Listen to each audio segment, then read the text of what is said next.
Bueno, hermanos, vamos a Mateo 21 del 33 al 46. Hoy vamos a ver la prédica número 12 de esta serie sobre las parábolas del Señor. Hoy vamos a ver la parábola de los labradores malvados. Por favor, vayamos a Mateo 21, 33 al 46 y se ponen de pie, me acompañan. Yo leo la palabra, esta como es más larguita, así la leo yo solo.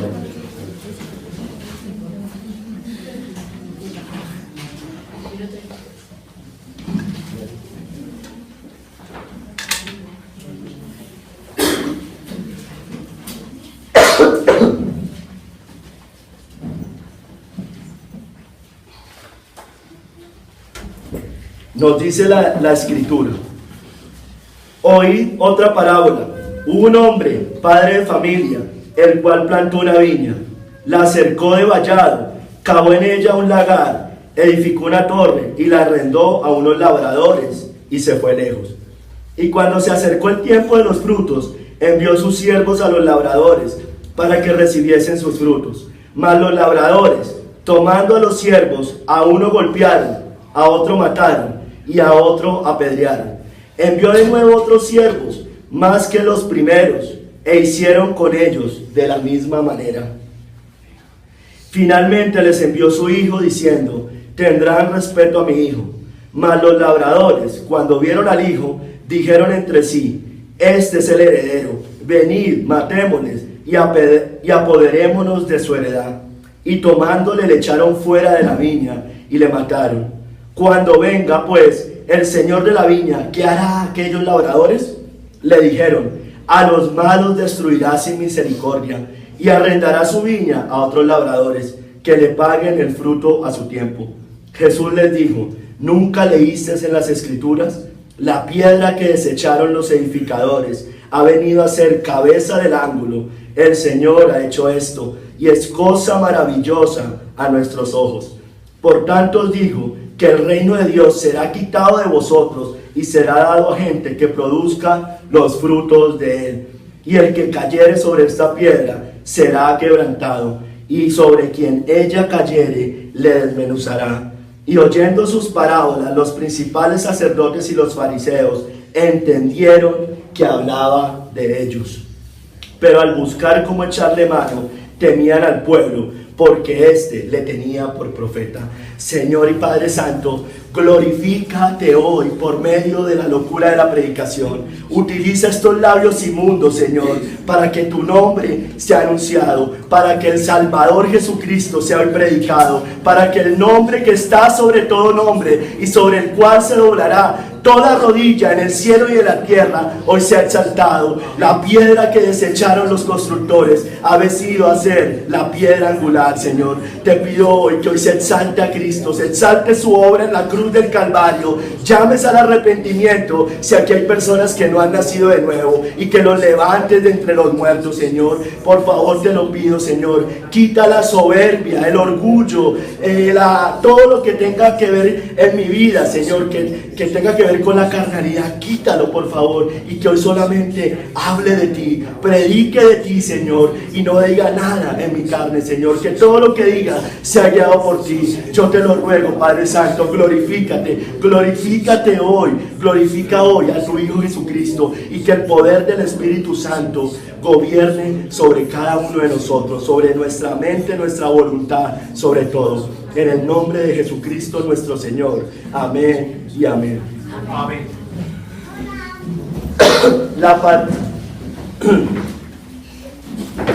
La parábola de los labradores malvados. ¿Cuál es el énfasis de esta parábola? Básicamente es el rechazo a Cristo, su mensaje y a todos sus mensajeros. Básicamente tiene que ver con eso. Pero también nos habla de su regreso a pedir cuentas. De esto enfatiza básicamente la parábola. ¿Qué nos dice Matthew Henry, un puritano? Más o menos en el año 1600 escribió esto. Esta parábola expresa claramente el pecado y la ruina de la nación judía.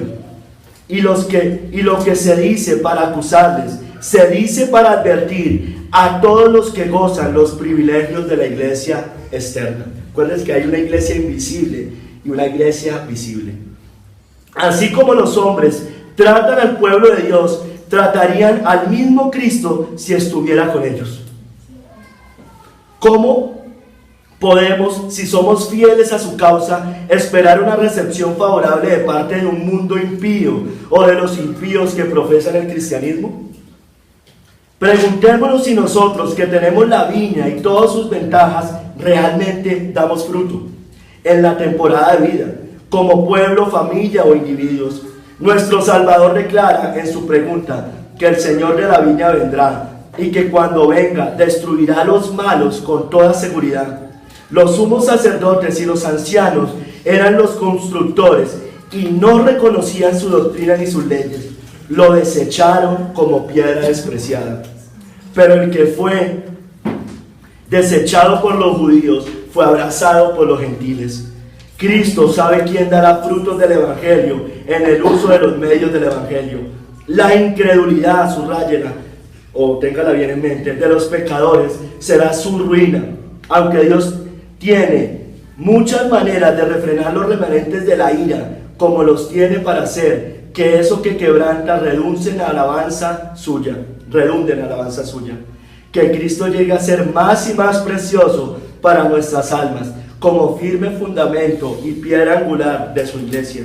Sigámosles aunque seamos odiados y despreciados por amor a Él. Hermanos, mira, aquí les decía, el énfasis de esa parábola es eso, es el rechazo a Cristo, a su mensaje. Ya vamos a ver en el desarrollo del sermón cómo se manifiesta eso, pero básicamente es el rechazo a su palabra, a lo que Él vino a anunciar. A lo suyo vino y los suyos lo rechazaron. Jerusalén, Jerusalén, que matas a los profetas y apedreas a los que te son enviados. Pues ahí también incluye a todos los mensajeros de Dios, que somos usted y yo, en los cuales también somos rechazados muchas veces por predicar la verdad. Pero eso, como nos decía acá, tiene que ver con personas que profesan el ser cristianos. Personas que va enfocado principalmente a este tipo de personas. Personas que dicen Señor, Señor, pero realmente con sus hechos demuestran que no, el Señor no es el Señor de sus vidas y demuestran que realmente no han nacido de nuevo. Entonces, pero también nos habla de un juicio al final. Nos habla de un juicio que vendrá y que Él dirá que los que no han dado fruto los echará y los destruirá sin misericordia. Porque el Evangelio no consiste en declarar y proclamar simplemente con nuestros labios que Cristo es el Señor. Eso, el Evangelio, el cristianismo tiene que ver con nuevos afectos. Voy a entrar en un segundo capítulo. Aquí simplemente hice una introducción rápida. ¿Quién es la piedra desechada? Sabemos que es Cristo, la piedra desechada. Nos dice, dejen una marca ahí en Mateo 21, en el verso 42, que nos dice: Jesús les dijo, ¿nunca leísteis las Escrituras? La piedra que desecharon los edificadores ha venido a ser cabeza del ángulo. En otro lado dice la piedra angular, en otras versiones.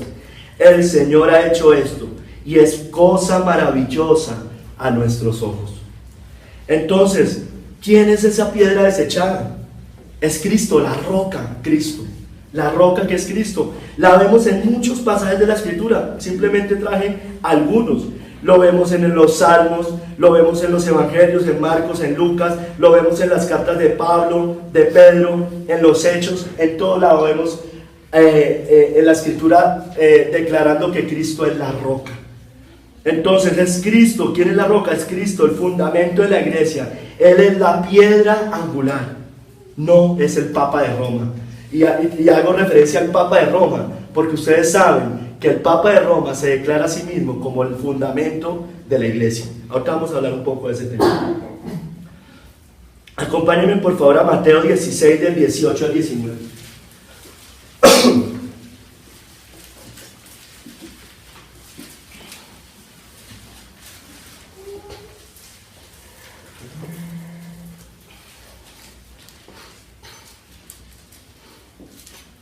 Y ellos básicamente usan este pasaje para sustentar su falsa doctrina, o más bien su herejía, porque eso es lo que enseñan, y tal vez es una de las más grandes herejías que enseña la iglesia romana. Mateo 16, del 18 al 19 dice: yo también te digo que tú eres Pedro, y sobre esta roca edificaré mi iglesia, y las puertas del Hades no prevalecerán contra ella. Y a ti te daré las llaves del reino de los cielos, y todo lo que atares en la tierra será atado en los cielos, y todo lo que desatares en la tierra será desatado en los cielos. Entonces ellos dicen que el Señor Jesucristo en ese momento delegó en Pedro y lo puso a él como fundamento de la iglesia. Pero cuando uno empieza y escudriña la escritura y mira las palabras que están plasmadas ahí, a qué se refiere roca, a qué se refiere Pedro, uno entiende que el Señor no le estaba delegando a Pedro esa función. Tú eres Pedro. ¿Qué quiere decir? La palabra griega es Pedro, es Petros, que quiere decir piedrecita o piedra pequeña, piedrecita. Dice, y sobre esta roca habla Petra, sobre esta roca Petra, quiere decir piedra grande, edificaré mi iglesia.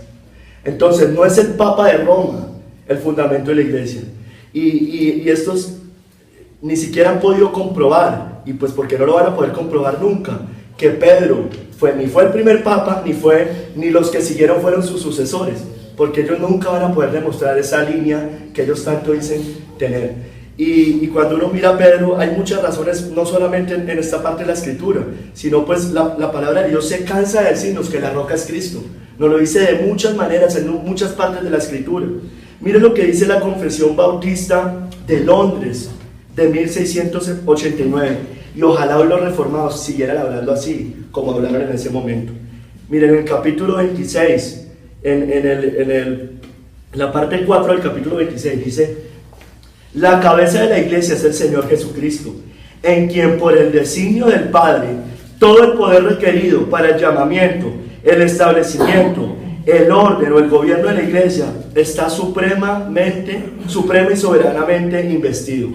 Mira lo que dicen acá: no puede el Papa de Roma ser cabeza de ella en ningún sentido, sino que él es aquel anticristo, aquel hombre de pecado e hijo de perdición, que se ensalzan la iglesia contra Cristo y contra todo lo que se llama Dios, en quien el Señor destruirá con el resplandor de su venida. Ojalá siguieran hablando así, porque esto es bíblico y esto lo creyó la iglesia por milenios después de que Cristo murió en la cruz, y siempre creyeron eso. Pero hoy nos dicen, tal vez equivocados, no sé si de buena o de mala fe, pero hay dos corrientes dentro de la escatología que distorsionan esto.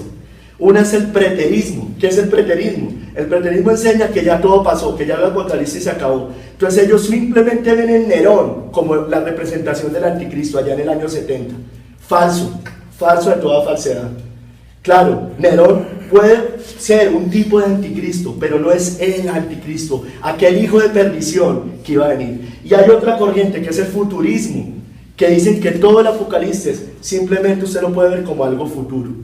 Y cuando yo empiezo a ver simplemente esto como algo futuro, empiezo también a distorsionar, porque ellos ven simplemente en que va a haber simplemente un anticristo allá al final, y normalmente lo describen como un líder político, religioso, como un gentil común y corriente. Pero cuando yo entiendo el Apocalipsis como se debe entender, y como nos dice la Biblia que lo debemos interpretar, allá cuando usted arranca le dice a Juan, el Señor Jesucristo escribe las cosas que has visto, las que son y las que serán después. Es decir, el Apocalipsis siempre está aplicando. Entonces por eso los reformadores, por eso los puritanos, por eso los valdenses, prereformadores, Jan Hus, Lutero, Calvino, todos estos vieron el papado como la representación del anticristo. El hombre de pecado, el que se ensalza, el que se dice ser Dios, pero se sienta en el trono de Dios sin ser Dios.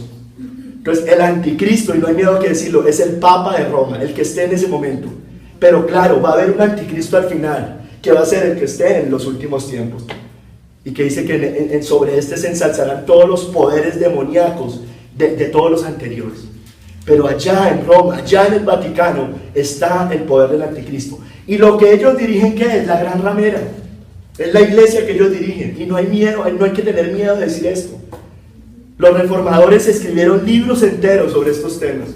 Libros enteros. Y hoy uno llega a decir estas cosas, y mejor dicho, le dicen que le falta amor, que es un intolerante, y todo este tipo de cosas. Miren, si hay algo en lo cual hubo unidad dentro de la reforma y fue plasmado Después en todas las confesiones, confesión bautista, confesión de Westminster y todas las confesiones que salieron de ahí, había unidad en esto. En que el Papa de Roma, mire, podía tener inclusive diferentes posturas en cuanto a la escatología, en que el milenio y estas cosas, pero todos tenían claro una cosa, que el Papa de Roma era el anticristo y la iglesia romana era la gran ramera. En eso había totalmente unidad. Hoy usted empieza y entra y hay cuantas personas hay posturas sobre este tema. El Papa de Roma es el anticristo y no hay que tener miedo de decir estas cosas, porque es la verdad. Es el enemigo número uno de la iglesia, porque ellos se dicen ser iglesia pero no lo son, se disfrazan. Muchos ven en el Islam y en otro de estos grupos. Miren, no porque ellos se camuflan, se visten como lobos disfrazados de ovejas. Entonces hay que tener mucho cuidado, y hoy ya están engañados muchos allá arrodillados ante Roma, y vamos a ver muchos. Ahorita ustedes se darán cuenta y se acordarán de mí, ahorita en septiembre cuando venga Francisco, muchos de esos pastores arrodillados allá, abriéndole sus púlpitos, dando declaraciones, diciendo no, es que él es un líder político, entonces hay que recibirlo como tal también. Este señor, y lo veremos, y en muchas iglesias, y seguramente en las grandes iglesias de acá de Bogotá, lo veremos allá. No, tal vez no haya sentado, pero allá los pastores congraciándose y dando un mensaje ambiguo, en lugar de denunciarlo, porque eso es lo que debemos hacer, denunciarlo al Papa de Roma. Él usurpa el trono de Cristo, él usurpa a Petra, o sea, ¿qué quiere decir? Él usurpa que Cristo es la roca. Miren, dice la palabra de Dios en Daniel, que el anticristo, citando una profecía del profeta Daniel, que el anticristo cambiará los tiempos y la ley. Les doy unos datos para que ustedes sepan. El calendario, la Biblia, miren, ustedes van a decir que uno es un retrógrado por todas las cosas que uno dice, pero ustedes saben cómo era el calendario antes, era un calendario lunar. ¿Y quién cambió el calendario lunar al calendario solar? Lo cambió primero un emperador romano. Ustedes saben que el Vaticano es la representación de eso. Lo cambió Juliano, que fue un emperador romano. Y después el Papa Gregorio XIII le hizo unos cambios, pero basado en el calendario solar. Cambió los tiempos. Ustedes ven, si ustedes revisan la historia de Estados Unidos, los puritanos, casi por un siglo no se acogieron a ese calendario. Los judíos ya no lo siguen porque hoy ya eso se implantó. ¿Y qué es eso? Es una adoración al dios Baal, al dios Sol. Eso es lo que es finalmente. Y hoy pues se sigue ese calendario. Pero dice que también cambiará la ley, los tiempos y la ley. Ustedes saben que ellos borraron el segundo mandamiento, el que habla de la idolatría. Entonces ellos son el anticristo.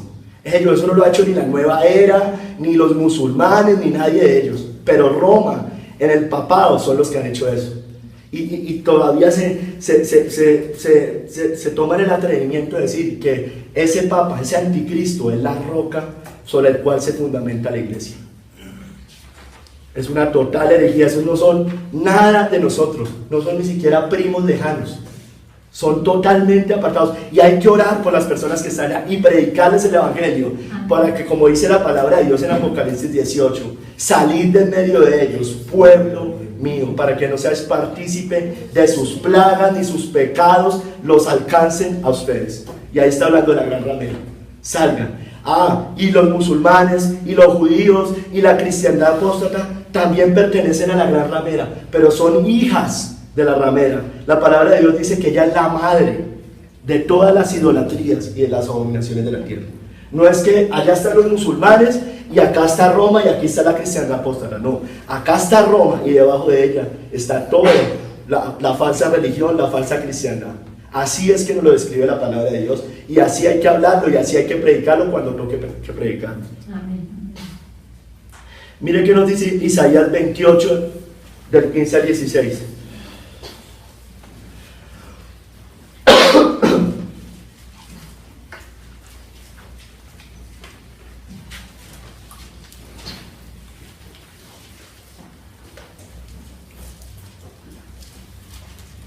Isaías 28, del 15 al 16. Por cuanto habéis dicho, pacto tenemos hecho con la muerte, e hicimos convenio con el Seol. Cuando pase el turbión del azote, no llegará a nosotros, porque hemos puesto nuestro refugio en la mentira y en la falsedad nos esconderemos. Eso es lo que hace toda la humanidad. Y aquí está hablando principalmente de los judíos en ese momento. Por tanto, Jehová el Señor dice así: he aquí, yo he puesto en Sión por fundamento una piedra, Petra, piedra probada, angular, preciosa, de cimiento estable. El que creyere, no se apresure. Perdóneme, no sé si dije Petra, sí, Petra. Miren, aquí no lo habla, y les decía, está en los Salmos, en muchas lados nos muestra que Cristo es la roca, anunciando al Mesías desde el Antiguo Testamento. Pero no solo nos dice que es la roca, nos dice que es la única roca. Jesucristo, la única roca. El fundamento sobre el cual se edifica la iglesia. Y dice, y las puertas del infierno no prevalecerán sobre ella, porque están fundamentadas sobre Cristo. Nos dice el que construyó su casa sobre la roca. No está hablando de Cristo, no nos está hablando del Papa. Entonces, nos lo dice, hace 8 días leíamos esta cita, dice en 1 Corintios 10:4, dice que todos bebieron la misma bebida espiritual, bebían de la roca espiritual que los seguía, y la roca era Cristo. Claramente nos lo dice la palabra de Dios. Mire, Pedro, seguramente, por aclarar esta doctrina que probablemente se empezó a distorsionar en ese momento, él aclara que Cristo es la única roca y que todos nosotros somos piedras vivas. Nos dice en 1 Pedro 2, del 4 al 6. Acompáñenme por favor allá. Y él no solamente hace un contraste, él no solamente lo dice, sino que hace un contraste entre las piedras vivas que somos todos nosotros, todos los que conformamos el edificio espiritual. Él hace ese contraste con Cristo diciendo que no solamente nosotros somos varios, sino que Él es el único. 1 Pedro 2, del 4 al 6. Acercándonos a Él, o sea, a Cristo, piedra viva, desechada ciertamente por los hombres, mas para Dios escogida y preciosa. Vosotros, es decir, toda la iglesia, incluyendo Él, como piedras vivas, sed edificados como casa espiritual y sacerdocio santo, para ofrecer sacrificios espirituales aceptables a Dios por medio de Jesucristo. Por lo cual también contiene la escritura: he aquí, pongo en Sión la piedra, la principal piedra del ángulo, escogida, preciosa, y el que creyere en Él no será avergonzado. En el otro dice: no se apresure, no se preocupe, porque en Cristo estamos seguros de nuestra salvación. Y nuestra salvación es eterna. Un cristiano simplemente está confiado en lo que el Señor ya le entregó. Tenemos una confianza, tenemos esa seguridad de la salvación, porque es un fundamento firme. No estamos confiando en nuestras obras, no estamos confiando en nada de esas cosas. Estamos confiando en Cristo, la roca y el fundamento sobre el cual se edifica toda la iglesia. Entonces a Pedro le tocó aclarar. Nosotros ¿qué somos? Somos piedras vivas, somos el cuerpo, somos la iglesia, es ese edificio, esas piedras vivas que conforman el edificio espiritual. Miren, entonces Pedro le tocó aclararlo, dejamos claro que Cristo es la roca, nosotros somos piedras vivas, y ahí se incluye a Pedro también porque él hace parte del edificio espiritual, él es un creyente también en ese sentido. No solamente eso, dice que esta piedra, Cristo, es una piedra de tropiezo. Dice, es una roca de escándalo, dice en algunas partes de la escritura. Nos dice, por ejemplo, en 1 Corintios 1:23, que para los judíos es tropezadero, pero para los gentiles locura. ¿Por qué para los judíos tropezadero? Porque los judíos no entendían la fe y la gracia. Ellos entendían una salvación únicamente por las obras de la ley. Entonces, cuando viene Cristo les predica que es un mensaje primero de arrepentimiento, y entendiendo que ellos no podían hacer nada para salvarse, eso para ellos fue un tropezadero completo. Decían, pero yo voy al templo, yo hago estos sacrificios, yo ayuno, yo hago todo este tipo de cosas, puras obras y ritos externos. Pero resulta que el Señor les vino a decir una cosa muy diferente. Les vino a decir, mire, ustedes son sepulcros blanqueados, ustedes son camadas de víboras, ustedes tienen ese corazón endurecido, ustedes necesitan arrepentirse y producir frutos dignos de arrepentimiento. Pero ojo, el día que ustedes los produzcan, El día que ustedes los den y que en su vida se manifieste, ustedes deben entender que eso fue pura obra de la gracia de Dios. Eso para el judío era un tropezadero completo. Ellos no podían entender eso, porque eso atentaba en lo más profundo de su ser, atentaba en su justicia propia, atentaba en su orgullo espiritual. Ellos no podían entender que ellos no merecían nada, merecían era la condenación, y que si ellos se arrepentían era porque Cristo los había salvado en ese momento. Porque del quien quiere tiene misericordia, y al que quiere endurecer, endurece. Entonces ellos se conformaban con ritos externos, cosas, obras, cosas externas. Y Juan el Bautista, como vimos hace 8 días, les decía: producir frutos dignos de arrepentimiento, porque el cristianismo no se trata de hacer cosas. Las cosas se van a ver, lógicamente, pero el cristianismo se trata de algo acá en el corazón, algo que usted hace, que a usted se le sale, que usted simplemente no lo puede evitar. De eso se trata el cristianismo. El cristianismo se trata de tener nuevos afectos. El cristianismo se trata de que yo hago las cosas para la gloria de Dios, y eso se va a notar en mi vida, porque usted tampoco puede decir: usted no conoce mi corazón y su vida no se le nota. No, la vida se le va a notar, se le va a notar, como decía Javier, que se nos note que somos cristianos, que vayamos por allá y se note que somos cristianos, pero no como producto de hacer cosas, sino como producto de una cosa acá en el corazón, que usted quiere hacerlo, que usted se deleita, que usted ama a Cristo, que Cristo es su Redentor, que usted lo quiere seguir, que aunque fue una roca de escándalo, roca de tropiezo para usted, fue lo más glorioso, es el poder de Dios para salvación. Amén. Mire, y dice que para los gentiles era locura, claro. Al judío lo ve desde el punto de vista religioso, pero el gentil, ¿cómo lo ve? El gentil lo ve: estos son unos locos, estos son unos exagerados, esta gente son unos ignorantes. Estos, mire, yo me he leído todos estos libros, yo conozco de filosofía, de psicología, de todas esas cosas. Allá cogen y les lavan el cerebro. Mire, ¿sabe qué? Seguramente sí tenemos el cerebro lavado, pero es por el Señor, porque nos ha dado nuevos afectos y nuevos sentimientos, y por eso nos ven como unos locos. Pero ¿sabe qué? Es más locura rechazar al único que nos puede librar de la ira venidera. Eso sí es una locura. Eso sí que es locura. Eso sí es locura, poner su mirada en las cosas de esta tierra, cuando sabe que la condenación y la vida, y la vida después de esta vida es eterna. Y si usted no está en Cristo, la ira de Dios estará sobre su vida, sobre su alma. Eso sí es una locura. Y dice la palabra de Dios: sí, pues si estamos locos, dice, para Dios pues estamos. Amén. Gloria a Dios.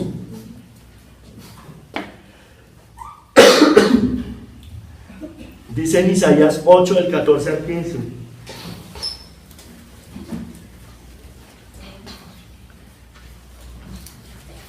Entonces Él será por santuario, está hablando de Cristo, anunciándolo, pero a las dos casas de Israel por piedra para tropezar. Miren, tremenda la soberanía de Dios, tremenda la soberanía de Dios, y por tropezadero para caer, y por lazo y por red al morador de Jerusalén. Y muchos tropezarán entre ellos, y caerán y serán quebrantados, y se enredarán y serán apresados. Vayamos otra vez a primera de Pedro 2, continuación del que estábamos leyendo hace un momento, del 7 al 8.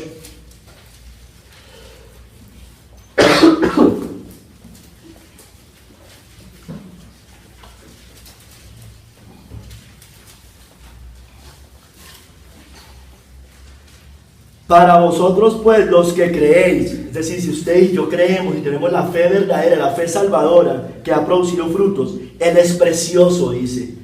Pero para los que no creen, la piedra que los edificadores desecharon ha venido a ser la cabeza del ángulo, y piedra de tropiezo, y roca que hace caer. En otras versiones dice roca de escándalo, porque tropiezan en la palabra, siendo desobedientes, a lo cual fueron también destinados. Gloria a Dios por la soberanía de Dios. Y gloria a Dios porque ustedes y yo, si es que hemos creído de verdad, hemos sido predestinados para poder creer. Y eso sí que es muy glorioso, porque de lo contrario estaríamos en nuestros pecados y en nuestros delitos, desechando a Cristo. La roca de escándalo sería para nosotros Cristo. Dice, pero Él para nosotros es precioso. Mire, cristiano, evalúese si para usted Cristo realmente es precioso. Evalúe si usted cuando lee de Cristo, habla de Cristo, predica de Cristo, hay algo por allá muy adentro, en su corazón, se eriza la piel, yo no sé, cuando canta, cuando alaba, cuando está solo con Él, cuando usted quiere hacer las cosas por honrar a Cristo. Si usted hace las cosas por Él, mire, yo le aseguro que usted es un hijo de Dios y usted tiene vida eterna. Porque usted ha entendido las cosas, ha entendido que Cristo para usted es precioso, ha entendido que Cristo para usted es lo más glorioso. Y aunque no lo amamos como lo deberíamos amar, cada día lo amamos más. Y cada día queremos amarlo más. Y cuando no lo amamos como lo debemos amar, nos entristecemos, contristamos al Espíritu. Y le estamos todo el tiempo pidiendo al Señor, Señor, ayúdanos a amar a tu Hijo Jesucristo. Ayúdanos a amar. La palabra de Dios dice que quien no ama a Cristo sea maldito, sea anatema. Cuando Él se le apareció allá en el camino de Maús, ¿qué decían las personas que iban con Él después de que Cristo se apartó de ellos en un momento? Decían, ¿no ardía nuestro corazón cuando estábamos con Él y nos abrían las Escrituras?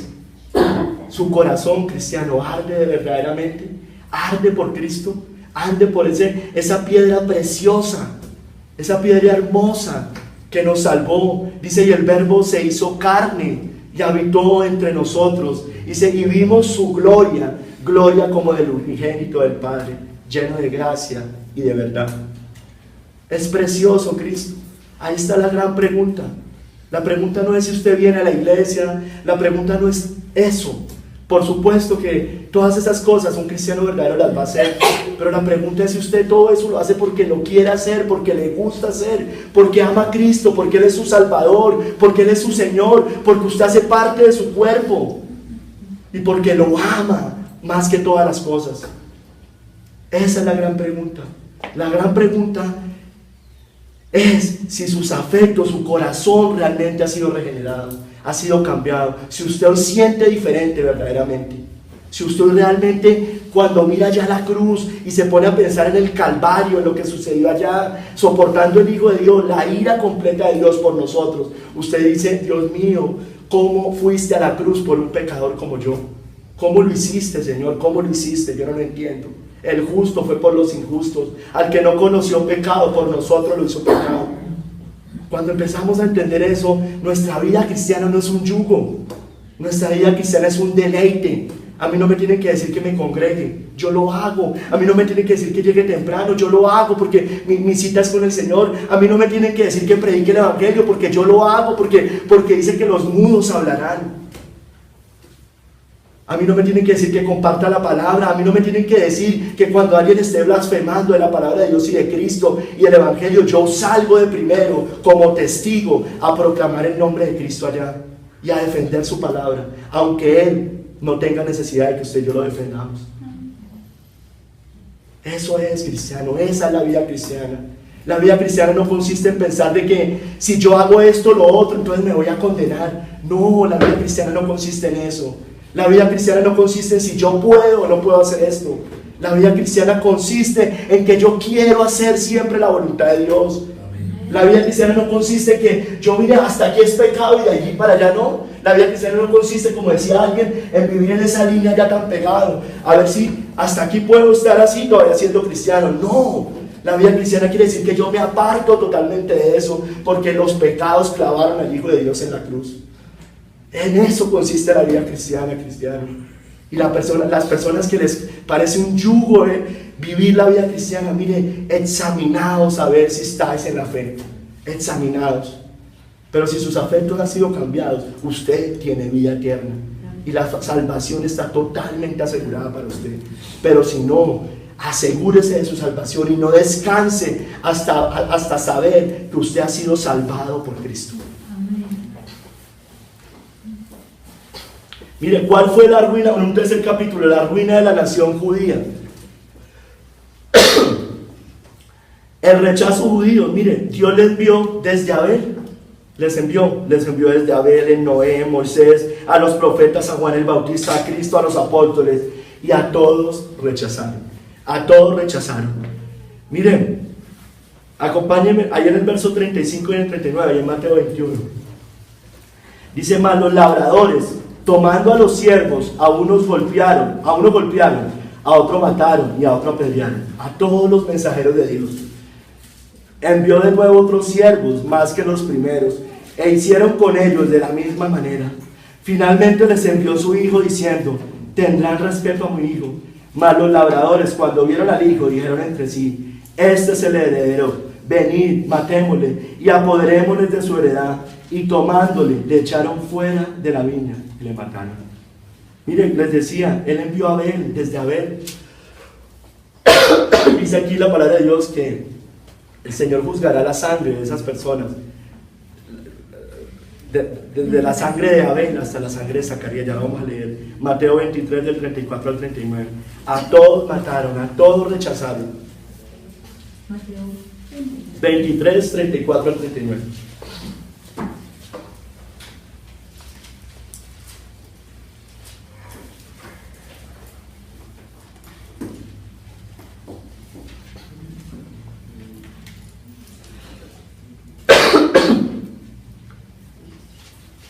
Por tanto, he aquí yo os envío profetas y sabios y escribas, dice el Señor, y de ellos a unos mataréis y crucificaréis. Eso está manifestado no solo en la Escritura, sino en las anales de la historia. Y a otros azotaréis en vuestras sinagogas, y perseguiréis de ciudad en ciudad, para que venga sobre vosotros toda la sangre justa que se ha derramado sobre la tierra, desde la sangre de Abel el justo hasta la sangre de Zacarías, hijo de Berequías, a quien mataste entre el templo y el altar. De cierto os digo que todo esto vendrá sobre esta generación. Jerusalén, Jerusalén, que matas a los profetas y apedreas a los que te son enviados. ¿Cuántas veces quise juntar a tus hijos, como la gallina junta sus polluelos debajo de las alas, y no quisiste? He aquí vuestra casa os he dejada desierta, porque os digo que desde ahora no me veréis, hasta que digas: bendito el que viene en el nombre del Señor. Están endurecidos los judíos hoy, hasta que entre la plenitud de los gentiles. Nos dice: miren, no me veréis desde ahora, hasta que digas: bendito el que viene en el nombre del Señor. Dice la palabra de Dios por allá: oh, llorarán por el que traspasaron, haciendo una referencia a nosotros, pero también haciendo una referencia a lo que va a pasar al final. Miren, llorarán por el que traspasaron. Mataron al autor de la vida, decía ya en Hechos, al autor de la vida, el que vino por ellos. A lo suyo vino y lo suyo no lo recibió. Miren, cuando vino Abel, dice, hablando de la sangre de Abel a la de Zacarías, Abel mató, Caín mató a Abel. Recuerden lo que pasó, porque Abel estaba ofreciendo un sacrificio de un cordero en representación de Cristo, mientras que Caín estaba ofreciendo el trabajo, las obras, el fruto de su trabajo. A Noé, pregonero de justicia, nos dice la palabra de Dios, anunciando que miren, arrepiéntanse, va a venir un diluvio en representación de lo que es la ira de Dios. Súbanse a la barca, que es Cristo, súbanse a la barca. Y de ahí para adelante a Moisés, a los profetas, a Juan el Bautista, a Cristo, a los apóstoles, y de ahí para adelante a todos los mártires que ustedes conocen y que la historia nos demuestra. Y no solo los mártires, sino a todos los que nos han perseguido alguna vez por predicar de Cristo crucificado. Les dice a los judíos que ellos les dicen: no conociste el tiempo de tu visitación, es decir, el tiempo de mi venida. No reconociste ese tiempo. Dice: ¿cuántas veces, Jerusalén, matas a los profetas, apedreas a los que te son enviados? Tú no conociste que yo vine por las ovejas perdidas de Israel, vine por esta casa, pero ustedes no me recibieron y me fui a los gentiles. Y aunque hoy dentro de la iglesia hay judíos y gentiles, el judío se salva, y ustedes lo saben, por creer en Cristo únicamente, no por ser judío. O sea, cuando decimos que le entregó el reino a otros, no estamos diciendo que el Señor no siga salvando judíos hoy, lo sigue salvando, pero estamos hablando de como nación, que era lo que representaba el pueblo de Dios y lo que representa la sombra de lo que es la iglesia en el Nuevo Testamento. Pero ¿quién es el judío hoy? Ese es el judío, y nosotros decimos: pues yo no soy judío. Bueno, vamos a ver. ¿Quién es el judío hoy? Son personas que dicen seguir a Cristo, pero no lo siguen verdaderamente. El judío decían que eran de Dios, que descendían de Abraham, que eran el pueblo de Dios, que ellos no habían nacido en fornicación, decían, nosotros no nacimos en pecado. Decían seguir a Cristo. Entonces, ¿quién es el judío hoy? El que dice seguir a Cristo, pero realmente no lo sigue. De hecho, persigue verdaderamente al pueblo de Dios. Rechazan a Cristo. Miren lo que nos dice el verso 45 y el 46, ahí en Mateo 21. Y oyendo sus parábolas, los principales sacerdotes y los fariseos entendieron que hablaba de ellos. Pero al buscar cómo echarle mano, o sea, eran personas que querían perseguir a Cristo y su mensaje, temían al pueblo. Esas personas no tenían temor de Dios, sino tenían temor de los hombres, porque éste le tenía por profeta. Pero sí reconocían de todos modos que de alguna manera ese había sido vendido. Y el temor de ellos es porque el pueblo lo reconocía como profeta. ¿Cómo lo vemos? Mira, acompáñame en Apocalipsis 2, del 9 al 10. ¿Cómo nos sustenta también esta parte de la Escritura?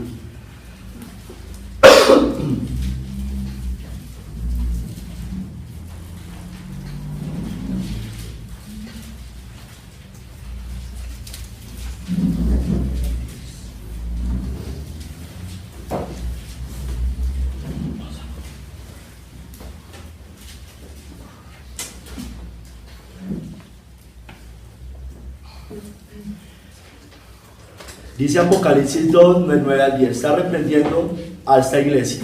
Dice, yo conozco tus obras y tu tribulación y tu pobreza, pero tú eres rico. Le dice, esta iglesia la felicita. Perdón, no la está reprendiendo, la está felicitando. Y la blasfemia de los que se dicen ser judíos y no lo son. Se dicen cristianos y no lo son. Se dicen que siguen a Dios, pero no lo son. ¿Pero qué son realmente esas personas? Son sinagoga de Satanás, dice la palabra de Dios. ¿Qué dice la palabra de Dios en el Nuevo Testamento? ¿Quién es judío?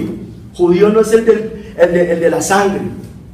Judío no es el de la circuncisión. Judío es el de corazón. Nos dice la palabra de Dios, si vosotros sois de Cristo, ciertamente el linaje de Abraham sois. Entonces ustedes y yo somos judíos en ese sentido. Entonces le está diciendo acá, dicen ser judíos, dicen ser cristianos, pero no lo son. Son una sinagoga de Satanás. No temas en nada lo que vas a padecer. He aquí, el diablo echará a algunos de vosotros en la cárcel para que seáis probados y tendréis tribulación por 10 días. Sé fiel hasta la muerte, yo te daré la corona de la vida. Miren, eso es lo que hacen. Esas sinagogas de Satanás, así sean templos que dicen que son cristianos, así tengan una cruz allá en sus entradas, son sinagogas de Satanás. Porque no creen el evangelio verdadero. Porque rechazan al Salvador. Porque quieren seguir viviendo en sus pecados y en sus delitos. Porque aman el mundo. Porque son personas que cuando ustedes les habla de Cristo, no quieren escuchar de Cristo verdaderamente. Quieren escuchar de un Dios que ellos se han inventado, pero que no es el Dios de las Escrituras. Estas personas creen en otro evangelio, creen en otro Cristo. Por eso rechazan el mensaje que ustedes y yo les damos. Porque ellos tienen en su corazón un ídolo de Dios. Ellos nos dicen a ustedes y a mí, ustedes son unos fariseos, ustedes son unos legalistas, nos dicen eso ellos a nosotros. A ustedes les falta amor, ustedes son unos exagerados. Pero ¿saben qué es lo que está pasando realmente ahí? Es que no hay comunión entre la luz y las tinieblas. No puede haber comunión entre la luz y las tinieblas. Ellos pertenecen al reino de Satanás. Una persona que alguien nos contaba en estos días, no recuerdo quién, nos decía, ¿cómo es posible que yo estaba en mi trabajo? Me decían que estaba compartiendo el evangelio o algo así, y otra persona cristiana le decía como que no fuera tan dura, que fuera tan suave, que no predique de Cristo, que no dé bibliazos. Así nos dicen todo el tiempo, que no dé bibliazos, hágame el favor, que no demos bibliazos. Claro que hay que dar bibliazos. Claro que hay que dar bibliazos. Claro que hay que dar bibliazos. Así no nos gusta esa palabra. Porque nosotros vamos con la espada que es la palabra de Dios. Espada de dos filos que penetra hasta lo más profundo del ser humano. Nosotros hablamos las palabras de Dios. Porque cuando hablamos nuestras palabras siempre nos vamos a equivocar. Esa espada de dos filos. Miren, realmente no hay comunión. Miren lo que dice Martin Lloyd-Jones.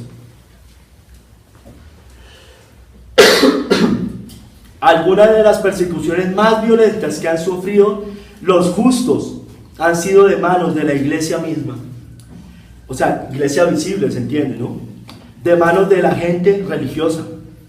A menudo ha procedido de cristianos de nombre. Mire, ¿sabe por qué son? Mire, ellos nos dicen fariseos a nosotros, pero realmente los fariseos son ellos. Porque ellos es lo mismo que les pasó con Juan el Bautista y con Cristo. Les digo, generación de víboras. ¿Quién les enseñó a huir de la ira venidera? Produzcan frutos dignos de arrepentimiento. No crean que porque van a la iglesia, no crean que es que porque hicieron una oración de fe, no crean por nada de eso. Es el mismo argumento que dan ellos. Es el mismo argumento. Generación de víboras, ¿quién les enseñó a huir de la ira venidera? Produzcan frutos dignos de arrepentimiento.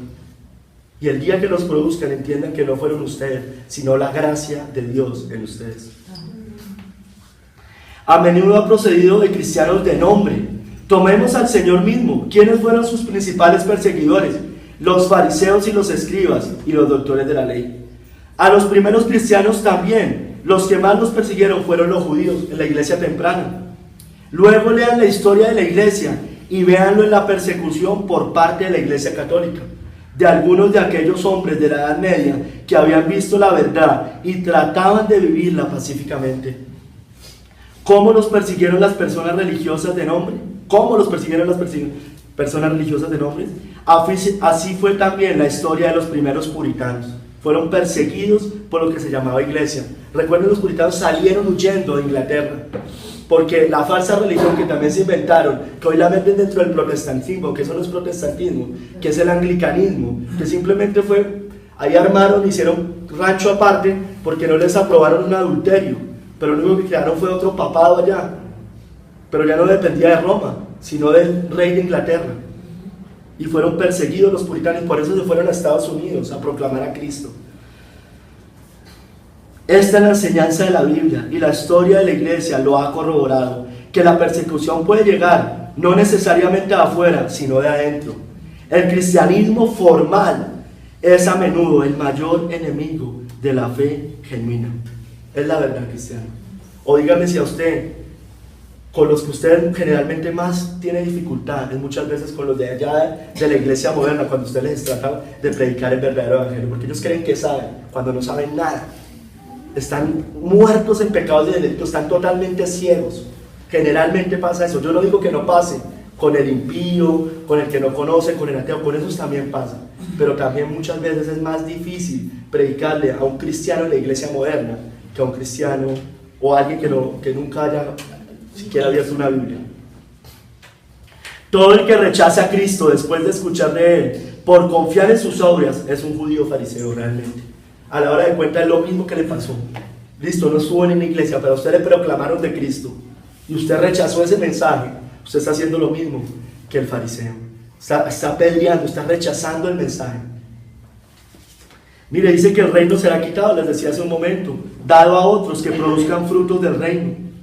Miren, por un lado, se han levantado muchos imperios, y todos esos imperios han querido destronar a Cristo, pero ese reino de ellos ha sido quitado y se han sido entregado al Rey de Reyes y Señor de Señores.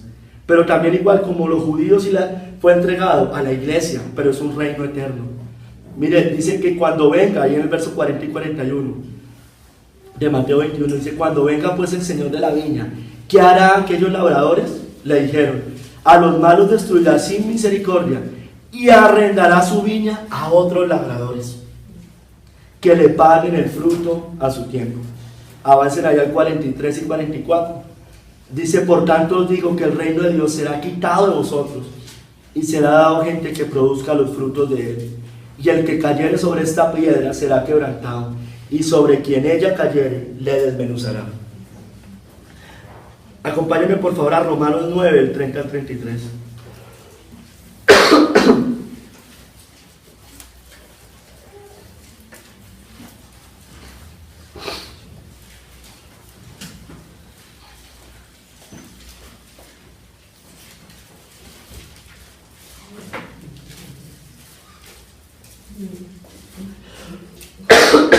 ¿Qué pues diremos?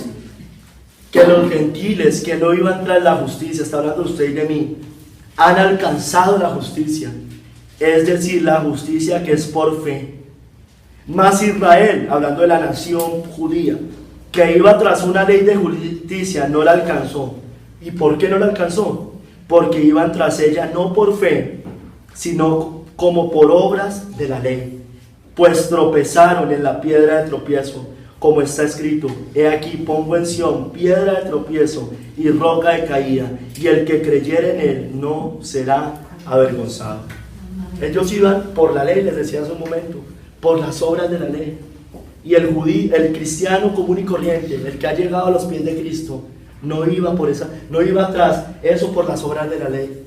Era una persona que llegó en arrepentimiento y lo único que podía era pedir clemencia, clamar por misericordia y poner la confianza en Jesucristo. No hay nada de orgullo propio, porque sabemos que eso no depende de nosotros, que Él se murió por nuestros pecados, molido por nuestras rebeliones. El precio de nuestra paz fue sobre Cristo. Les dijo Pablo a los judíos: vuestra sangre sea sobre vuestra propia cabeza. Yo limpio, desde ahora me iré a los gentiles. El reino fue quitado del que se sentía digno, con justicia propia, se creía una buena persona, y fue dado al que entendió su condición pecadora, entendiendo que era vil, menospreciado, al que no lo buscaba. Este amó más, este produjo los frutos, porque al que mucho se le perdona, mucho ama. Mire, hacer obras de la ley es fácil en ese sentido. Cumplir con ciertas cosas, eso es fácil. Pero lo que sí usted y yo no podemos hacer, a menos de que venga una obra de gracia, es tener frutos dignos de arrepentimiento. Eso solamente lo puede dar el Señor. Y eso viene por intermedio de que alguien le predique la palabra de Dios. Y el Espíritu Santo en ese momento convence de pecado, de justicia y de juicio al que Él quiere. Mire, fueron quebrantados también, desmenuzados y destruidos sin misericordia, por Cristo y por la iglesia también. Recuerde que la palabra de Dios nos dice que nosotros juzgaremos al mundo. No sé si recuerdan esa cita. Nosotros juzgaremos. Le dicen a usted todo el tiempo: no juzgue. Tranquilo, usted va a juzgar al mundo. Así los vamos a juzgar nosotros. Con el Rey de Reyes allá, nosotros juzgaremos al mundo. Dice: a los malos destruirá sin misericordia y arrendará su viña a otros labradores. Dice ahí en el verso 44: y el que cayere sobre esta piedra será quebrantado, y sobre quien ella cayere lo desmenuzará. Por dicho, el que no esté en Cristo pasa como el que construyó sobre su casa sobre la arena. Vinieron todo y lo destrozó totalmente. Daniel 2, del 34 al 35. Acompáñenme a Daniel, el profeta Daniel.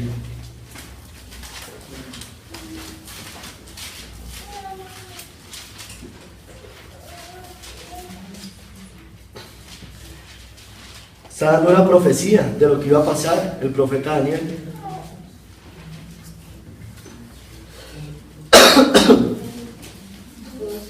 Dos, 34 al 35 y después avanzamos al 44 al 45. Nos dicen: estaban mirando hasta que una piedra fue cortada. Está hablando de Cristo. No con mano, e hirió ahí la imagen en sus pies de hierro y de barro cocido, y los desmenuzó. Está hablando de Cristo. Entonces fueron desmenuzados también el hierro, el barro cocido, el bronce, la plata y el oro, y fueron como tamo de las eras del verano, y se los llevó el viento sin que de ellos quedara rostro alguno. Mas la piedra que dio ahí la imagen fue hecha un gran monte que llenó toda la tierra. Recuerden que este es el sueño que tiene, el sueño de Nabucodonosor. ¿Recuerdan?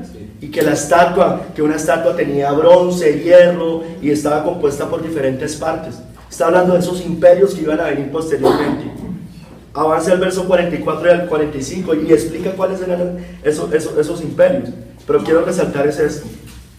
Y en los días de estos reyes, el Dios del cielo levantará un reino que no será jamás destruido, el reino de Cristo, ni será el reino dejado a otro pueblo. Desmenuzará y consumirá a todos estos reinos, pero Él permanecerá para siempre. De la manera que viste que del monte fue cortada una piedra, no con mano, la cual desmenuzó el hierro. el bronce, el barro, la plata y el oro, todos esos imperios los desmenuzó. El gran Dios ha mostrado al rey lo que ha de acontecer en lo porvenir. Era una profecía obviamente hacia el futuro. Y el sueño es verdadero y fiel su interpretación. O sea, estas palabras son fieles y verdaderas. Amén. Destrucción sin misericordia merece todo el que desprecie el reino de Cristo y que quiera quitarse de su señorío e implantar su propio gobierno. Yo sigo a Dios a mi manera, usted no me juzgue. No, es que usted no sigue a Dios a su manera. Si usted sigue a Dios, lo tiene que seguir a la manera de Dios. Amén. Amén. Entonces quieren implantar su propio gobierno sobre sus vidas, las obras, la religión, la sabiduría humana. Pero les digo una cosa, será más tolerable el castigo para Sodoma y Gomorra que para esa generación. A todos aquellos que hayan escuchado el Evangelio.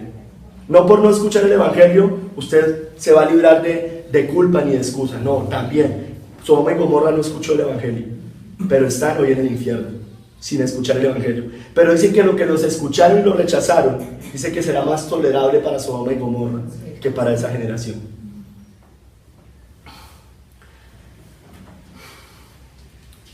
El que no se arrepiente perecerá, nos dice la palabra de Dios. ¿Y cómo lo vemos hacia nosotros en un cuarto capítulo? El rechazo a su pueblo, el rechazo al pueblo de Dios. Cristiano, ustedes y yo tenemos que entender que ustedes y yo no somos del mundo. No somos de este mundo. Por eso nos aborrecen, porque el mundo ama lo suyo y usted no le pertenece al mundo, entonces no lo van a amar por obvias razones. Acompáñenme a Juan 15, del 18 al 21.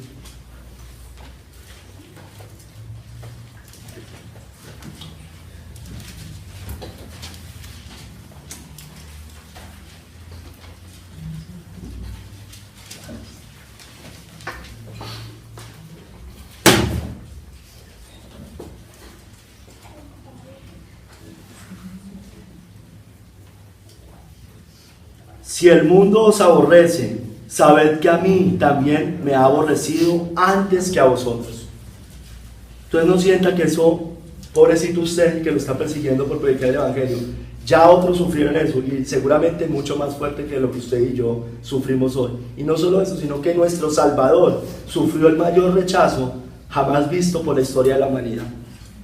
Si fueras del mundo, el mundo amaría lo suyo, pero porque no soy del mundo, antes yo os elegí del mundo, por eso el mundo los aborrece. Acordaos de la palabra que yo os he dicho, el siervo no es mayor que su Señor. Si a mí me han perseguido, dice el Señor, también a vosotros os perseguirán. Si han guardado mi palabra, también guardarán la vuestra. Mas todo esto os harán por causa de mi nombre, porque no conocen al que me ha enviado. Cristiano, mire, ustedes y yo debemos entender eso, porque nosotros muchas veces queremos sentirnos aprobados en el mundo, congraciados con el mundo, queriéndonos sentir aceptados. Mire, no vamos a ser aceptados, esa es la realidad, cuando estamos predicando el nombre de Cristo verdaderamente. No vamos a ser aceptados, cristianos. Mire, no va a pasar como pasa mucho en la iglesia moderna, con estos super apóstoles, que hoy se les denominan apóstoles, super pastores, super estrellas de la farándula cristiana, que son condecorados, que les dan llaves de las ciudades, los políticos que les abren las puertas, que se ganan Grammys. Estas personas son amados, son invitados por los políticos de turno. No va a pasar eso, cristiano, no va a pasar eso. Temo decirle que eso no es lo que va a pasar. Eso no ha pasado, nunca ha pasado. Y no va a pasar tampoco con nosotros, cristianos. Tenemos que entender, el Señor nos lo dice de muchas maneras. Mira, entiendan que ustedes no son del mundo, entiendan, ustedes en ese sentido son como extraterrestres. No son de este mundo, no pertenecemos a este mundo. Nuestra morada está allá, en la Jerusalén celestial. Amén. Allá sí seremos amados todos con todos. Allá sí no vamos a tener ningún tipo de estos problemas.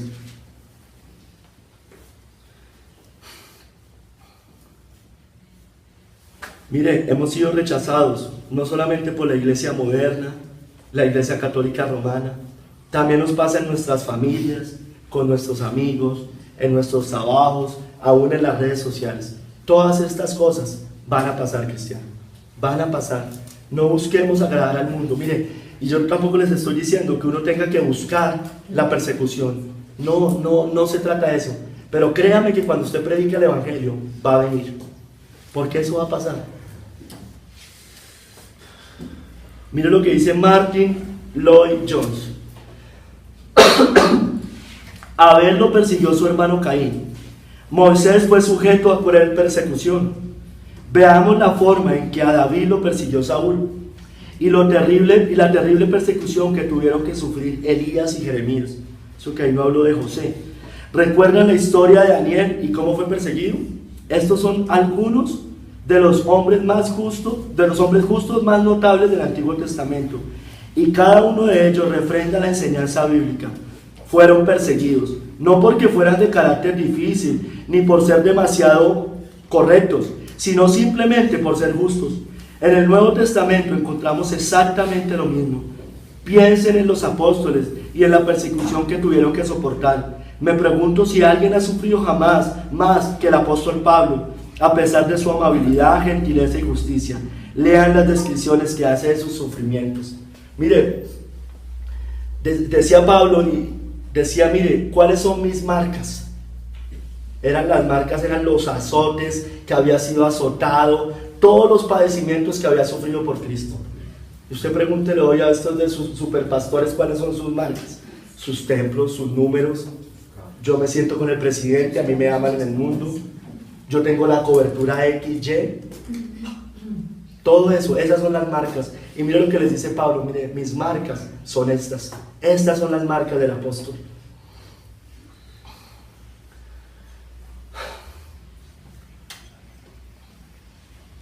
Pero perseguir al pueblo de Dios es perseguir a Cristo. Nos dice la palabra de Dios en Lucas 10, del 13 al 16, miremos.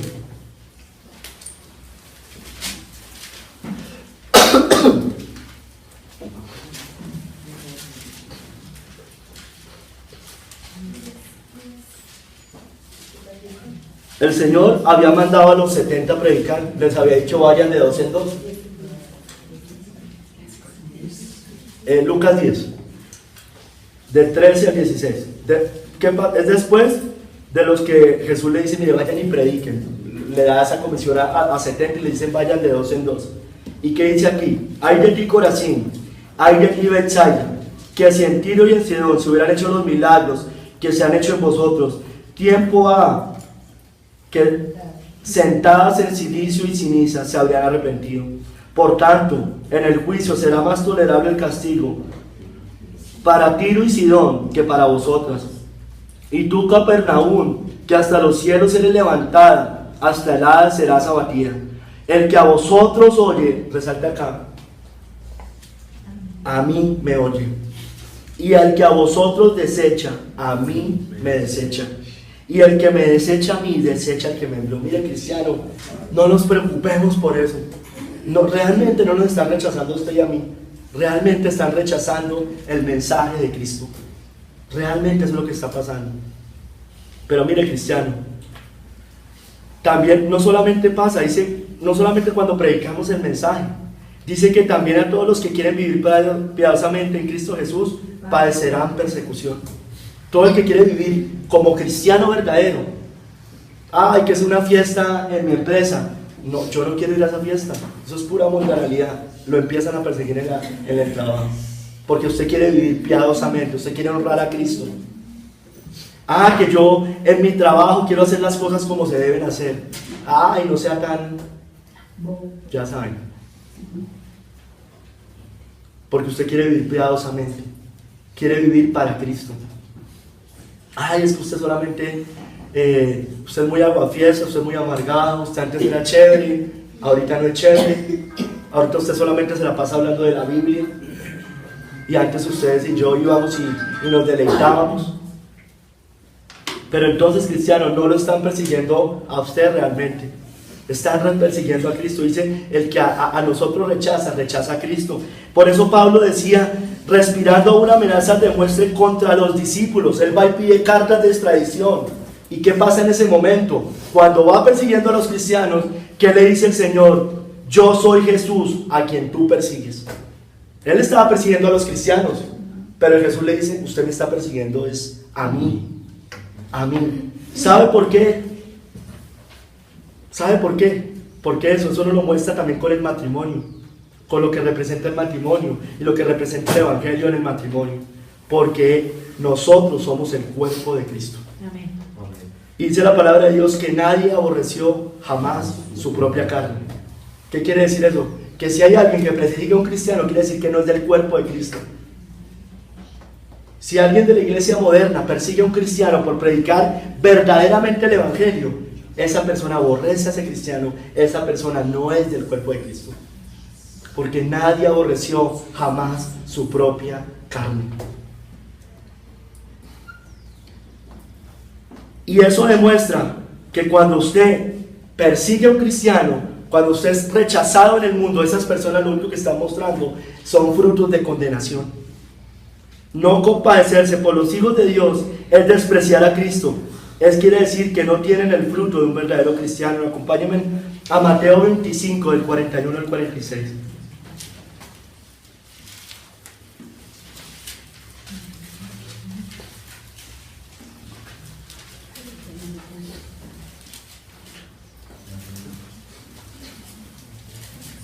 Viene hablando de cuando el Cristo venga y separará las cabras de las ovejas. A su izquierda pondrá las cabras y a su derecha pondrá las ovejas. Dice en el 41. Entonces dirá también a los de la izquierda, está hablando de las cabras, de los condenados, apartados de mí, malditos, al fuego eterno, preparado para el diablo y sus ángeles. Porque tuve hambre, mire que Cristo está hablando en primera persona. Tuve hambre y no me diste de comer. Tuve sed y no me diste de beber. Fui forastero y no me recogisteis. Estuve desnudo y no me cubristeis. Enfermo y en la cárcel y no me visitasteis. Entonces también ellos le responderán diciendo, Señor, pero ¿cuándo te vimos hambriento, sediento, forastero, desnudo, enfermo o en la cárcel y no te servimos? Les dice, entonces les responderá diciendo, de cierto os digo que en cuanto no lo hiciste a uno de estos pequeños más, a uno de estos más pequeños, tampoco a mí lo hiciste, e irán estos al castigo eterno y a los justos a la vida eterna. Es eso.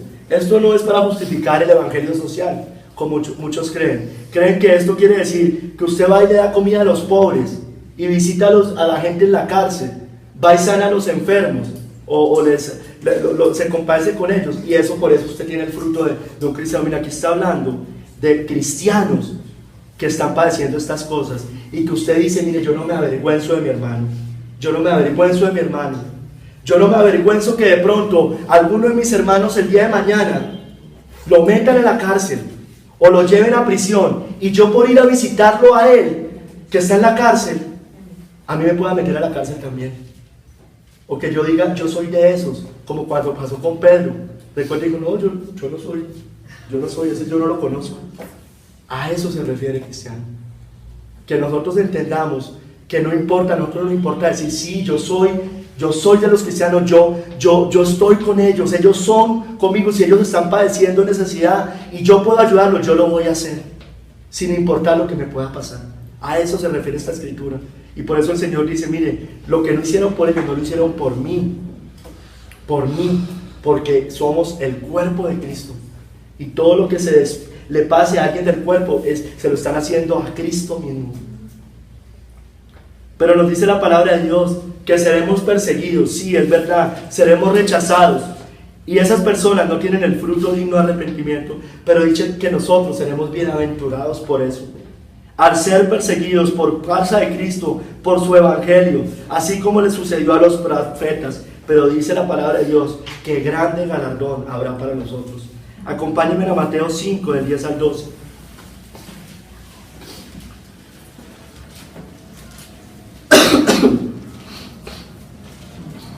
Iniciando el sermón del monte, dice Cristo: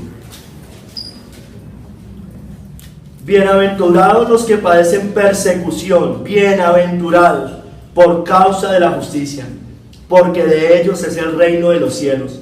Bienaventurados sois cuando por mi causa os vituperen y os persigan, y digan toda clase de mal contra vosotros mintiendo.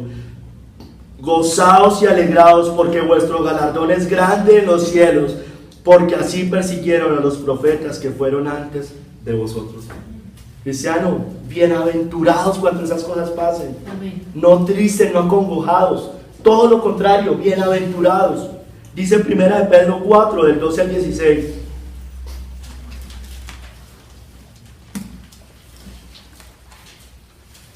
Amados, no os sorprendáis del fuego de la prueba que os ha sobrevenido, como si alguna cosa extraña os aconteciese. O sea, no piensen que eso es raro, eso es normal, es lo que nos está diciendo la palabra. Sino gozaos por cuanto sois participantes de los padecimientos de Cristo. Eso muestra que usted es de Cristo. Eso muestra que el Señor le ha compartido padecer por Él. Dice, nos ha concedido no solo creer en Cristo, sino padecer por Él, para que también en la revelación de su gloria os gozáis con gran alegría. Si sois vituperados por el nombre de Cristo, sois bienaventurados, porque el glorioso Espíritu de Dios reposa sobre vosotros. Ciertamente de parte de ellos Él es blasfemado, pero por vosotros es glorificado. Pero miren, nos hace una advertencia. Así que ninguno de vosotros padezca como homicida, o ladrón, o malhechor, o por entrometerse en lo ajeno. Pero si alguno padece como cristiano, no se avergüence, sino glorifique a Dios por ello. Amén. Claro, alguien podría decir, no, es que me están persiguiendo, pero resulta que usted es un mal testimonio, no vive de la vida cristiana, y usted se engaña creyendo que lo están persiguiendo por eso, pero resulta que su vida, su carácter, sus actos no demuestran que usted es un hijo de Dios. Ahí sí, no se engañe. Le dice, mire, que nadie padezca por ser un mal testimonio, por ser homicida, ladrón, blasfemo, bueno, lo que sea. Si usted padece como cristiano, no se avergüence, glorifique a Dios por eso. Mire lo que dice Martin Lloyd Jones. Veremos a Dios como es y lo alabaremos en su gloriosa presencia.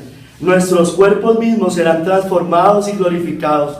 Ya no habrá enfermedades ni sufrimientos, no habrá dolor ni lamentos, se secarán las lágrimas, todo será gloria sin fin. Ni guerra, ni temores de guerra, ni separaciones, ni infelicidad, nada que abata al hombre y lo haga infeliz, ni por un instante. Gozo y alegría y santidad y pureza sin mezcla. Esto nos espera, cristianos. Este es su destino y el mío en Cristo, tan cierto como que es en este momento que estamos vivos. Qué necios somos en no dedicar tiempo a pensar en esto. Todos nos encaminamos a esto si somos verdaderamente cristianos, a esa gloria, pureza, felicidad y gozos sorprendentes. Gozaos y alegrados. Y si la gente es áspera, cruel y maliciosa, y si se nos persigue, bien, entonces debemos decirnos, son gente infeliz. Hacen esto porque no lo conocen a Él, ni me entienden a mí. Además me demuestran que le pertenezco a Él, que voy a estar con Él y para compartir ese gozo con Él. Por tanto, no solo no lo lamento, ni quiero vengarme, ni me siento deprimido, sino que me hace caer mucho más en la cuenta de la gloria que me espera. Poseo un gozo indescriptible por la gloria que me espera. Todo lo de aquí no es sino pasajero, no puede afectar esto. Por ello doy gracias a Dios, porque como dice el apóstol Pablo, produce en nosotros un cada vez más excelente y eterno peso de gloria. Cristianos, gozados y alegrados, porque nuestro galardón es grande en los cielos. Mire, cristianos, hoy nosotros estamos trabajando en esa viña. Recuerde, esas personas que rechazaron a Cristo fueron sacados de la viña, pero a nosotros nos llamó a trabajar en esa viña. Hoy ya no somos obreros desocupados, hoy ya estamos trabajando en la viña del Señor. Hoy estamos produciendo para su reino. Él vendrá un día y nos dirá, bueno, ¿qué hiciste con esto que te di? ¿Qué hiciste? ¿Qué hiciste con esto? Y si nosotros no hemos producido verdaderamente esos frutos, quiere decir que nunca fuimos de Él. Simplemente pertenecimos formalmente a algo que se llamaba iglesia cristiana. Pero usted realmente nunca perteneció al cuerpo de Cristo. Mire, a eso vinimos a esta tierra. Jesucristo, a eso venimos, a proclamar el nombre de Cristo, a seguirlo a Él, a no rechazarlo, sino a seguirlo a Él. Eso es lo que nosotros vinimos a hacer a esta tierra. Usted no vino a esta tierra a comprar casa, carro y beca. Usted no vino a esta tierra a ser el hombre más exitoso del mundo. Usted no vino a esta tierra a esto. Aunque el Señor le podrá dar cosas, a uno les da, a otro no les da. Usted vino a esta tierra a que todo, sea mucho, sea poco, lo que tenga, es para la gloria y la honra de Dios. Amén. Ya sea que usted coma, ya sea que usted beba, todo es para la gloria de Dios. Donde usted esté, donde usted pueda estar, proclama el nombre de Cristo. Donde usted está, usted vive la vida como si fuera un cristiano, como de verdad, si de verdad lo es. ¿Por qué? Porque a eso vinimos nosotros. Esa piedra desechada por los hombres, esa roca de escándalo para todos, tropezadero, para ustedes piedra preciosa. Es el fundamento sobre el cual ustedes y yo nos sostenemos. Es el fundamento que nos hace caminar esta carrera sin padecer. Es como cuando allá en Hebreo nos dice la palabra de Dios: puesto los ojos en Jesucristo, el autor y consumador de la fe. Dice, para que su ánimo no desmaye hasta cansarse, no se cansa hasta desmayar. Dice, mira, ustedes no han sufrido hasta la muerte. Mira a Cristo, aquel que sufrió toda contradicción de pecadores. Cristo realmente sí sufrió de manera injusta, realmente, porque Él no tenía pecado y por nosotros fue a la cruz a morir y ser molido por nuestros pecados. Ustedes y yo merecíamos esa justa condena, pero Él dijo, yo voy en lugar de ellos. Él se puso en la mitad y paró la tormenta, como nos lo muestra, la paró y calmó la tormenta. ¿Qué calmó? La ira de Dios. La ira de Dios, y se puso en medio de nosotros, entre el Padre y nosotros. El hombre había pecado, merecía la ira de Dios, estábamos condenados, habíamos violado la ley de Dios, nuestros pecados eran incontables, pero el Hijo Jesucristo va a la cruz y paga con su sangre, gota a gota, cada uno de nuestros pecados. Dice que nos ha dejado limpio. ¿No seguiríamos a alguien que hizo eso por nosotros? Amén. ¿No lo seguiríamos, cristianos? Lo debemos seguir. Ese debe ser nuestra motivación. Mire, si usted tiene una motivación diferente para seguir en los caminos del Señor, para hacer lo que sea, usted va a desertar tarde que temprano. Porque cuando venga la prueba, la dificultad, la persecución, usted va a padecer y se va a ir, va a decir, yo no aguanto esto. Pero si usted tiene los ojos puestos en Cristo, a usted no le va a importar eso. Usted va a seguir poniendo los ojos en Cristo y va a decir, mi Salvador murió por mí. Él se entregó en una cruz por mí. Él se entregó en la cruz del Calvario por mí. Él fue a morir allá. Él fue a morir por usted y por mí. Él no murió por una cabra. Él murió por sus ovejas. Amén. Únicamente. Y a nosotros, escogidos desde antes de la fundación del mundo, aunque no lo merecíamos, nos escogió. Si usted tiene los ojos puestos en eso, mire, podrá venir, como dice la palabra de Dios, como dice en la casa de la roca, vinieron las tormentas, las cosas, y no se cayó porque esa casa estaba fundada sobre la roca, y la roca era Cristo. Amén. Señor y Padre Santo, gracias, Señor, gracias. Gracias, Señor, gracias. Ay, divino Salvador, gracias, gracias Jesucristo, gracias Redentor, gracias Padre, por habernos enviado a Cristo, Señor, gracias Cristo. Ay, esa roca que desecharon los constructores, Señor, ha venido a ser la piedra angular. Roca preciosa, Señor, tropezadero para muchos, escándalo para muchos, pero para nosotros piedra preciosa, piedra gloriosa. Ay, Señor, gracias, Señor, gracias. Señor, ayúdanos a amar a Cristo, perdónanos, Señor, porque no lo hemos amado como Él se merece, perdónanos. Perdónanos, Señor, perdónanos cada vez que pecamos, Señor. Ay, Señor, perdónanos, Señor. Ay, Señor, por favor, Padre, ayúdanos. Queremos glorificar tu nombre, queremos honrarte, Señor, queremos honrarte. Perdónanos, Señor, porque muchas veces no lo hacemos. Ay, Señor, perdónanos, de verdad. Ay, Señor, por favor, perdónanos. Glorifícate en nuestras vidas, glorifícate en esta iglesia imperfecta, Señor, en estas almas imperfectas, glorifícate, Señor. Ay, Señor, glorifícate. Que tu nombre sea exaltado en todo, en nuestras vidas, en nuestros labios, Señor. Perdónanos, Señor. Ay, perdónanos, Padre, por no glorificarte. Muchas veces es echarte, Señor, querer imponer nuestro propio reino en nuestras vidas. Ay, Señor, por favor, glorifícate, Señor, perdónanos, Señor. Compadécete de estos siervos inútiles, Señor. Compadécete de estos labios inmundos, compadécete, Señor, y síguenos llevando de gloria en gloria y de triunfo en triunfo, Señor, en la lucha con nuestros pecados. Gracias, Señor, gracias. En el nombre de nuestro Señor Jesucristo. Amén y amén.